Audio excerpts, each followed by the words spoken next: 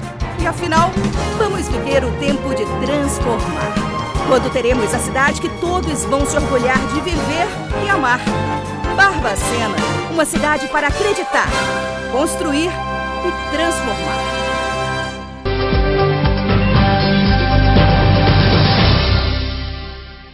Na próxima quarta-feira, a Prefeitura de Barbacena, através da Diretoria de Fomento Econômico da AGIR, em parceria com a Federação das Indústrias do Estado de Minas, FIENG, realiza o evento Rotas para o Futuro.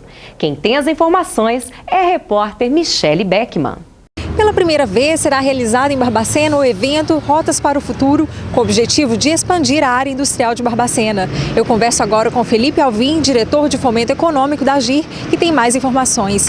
Felipe, qual é o objetivo desse projeto? Bem, o Rotas para o Futuro é um evento da FIENG que, em parceria com a Prefeitura de Barbacena, vai ser realizado com o intuito de desenvolver o setor industrial da nossa cidade. A gente acredita que, através da industrialização do município, nós possamos atrair investimentos e geração de emprego e renda. Quais os temas que serão abordados durante o projeto? Dentro do Rotas para o Futuro vai ser um simpósio onde nós vamos ter uma palestra falando sobre o desenvolvimento industrial, alguns exemplos, alguns casos de sucesso. Então, uma grande oportunidade para toda a cadeia empresarial da nossa cidade conhecer um pouco mais sobre desenvolvimento, sobre qual a participação do fomento econômico no que tange a atração de novos investimentos e a expansão dos investimentos que existem na nossa cidade. Então, o Rotas para o Futuro é uma oportunidade de nós iniciarmos um processo de transformação industrial em nossa cidade. E qual o público-alvo que vocês querem atingir? Bem, o público-alvo são os empresários, empreendedores, futuros empreendedores e também alguns empresários de outras cidades que têm interesse em investir na nossa região. Muito obrigada. Rotas para o Futuro é um evento gratuito e acontece no dia 4 de setembro no Hotel Grogotó. As inscrições podem ser feitas através do telefone 3332-9900. Michele Beckman para o Jornal das 8.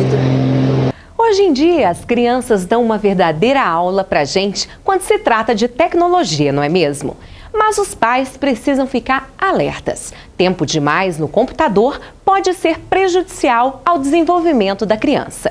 Com 6 anos, Giovana ainda não sabe ler muito e por isso pede ajuda do avô para escrever. Em compensação, os dedinhos já são muito habilidosos. Ela não nega a sua preferência para usar o computador. Eu entro no site e eu ponho um jogo aí eu jogo. A avó reconhece que o hábito de todos na família acaba influenciando. É a convivência e a dependência também, porque a gente depende muito da internet, né? Desde o trabalho, desde o comércio, tudo depende da internet. Que as crianças de hoje são muito mais desenvoltas do que as de um tempo atrás é uma certeza. Aliás, com acesso a tantos recursos de informação, elas nos levam a acreditar que já nasceram muito mais inteligentes. O psicólogo esclarece que os eletrônicos contribuem para esse comportamento. A inteligência é desenvolvida por estímulos, né? Visuais, auditivos, táteis, né? E as tecnologias de informação trazem estímulos formidáveis. Em casa ou na escola, os computadores estão mais acessíveis às crianças e isso acontece cada vez mais cedo. Riquelme tem 3 anos e já sabe o que gosta. O que você aprende no computador? O joguinho. Tiago já conhece cada parte do computador. De mexer. Mexer no quê? Mexer no teclado, no mouse.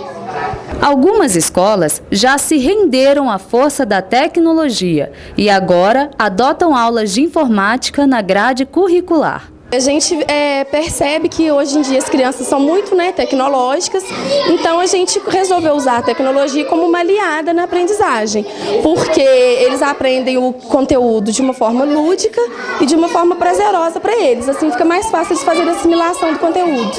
Com tantas vantagens, o uso do que há de melhor nessa nova realidade tecnológica deve ser aproveitado. Mas o psicólogo faz um alerta importante. A criança não tem consciência, não tem o superego desenvolvido, não tem consciência crítica. Deixar uma criança sozinha julgar, né, e decidir o que fazer não vai dar certo. É cômodo, porque você põe um joguinho na mão de uma criança, ela fica horas ali, não te dá trabalho. Aparentemente parece que é bom, mas aquilo vai dar problemas mais tarde. O uso dependente, ou uso continuado, ou uso excessivo por uma criança dos meios de tecnologias de informática não vão aparecer, a consequência danosa não aparece de imediato. Ela vai aparecer mais tarde. O Jornal das 8 desta segunda-feira fica por aqui. Tenham todos uma boa noite.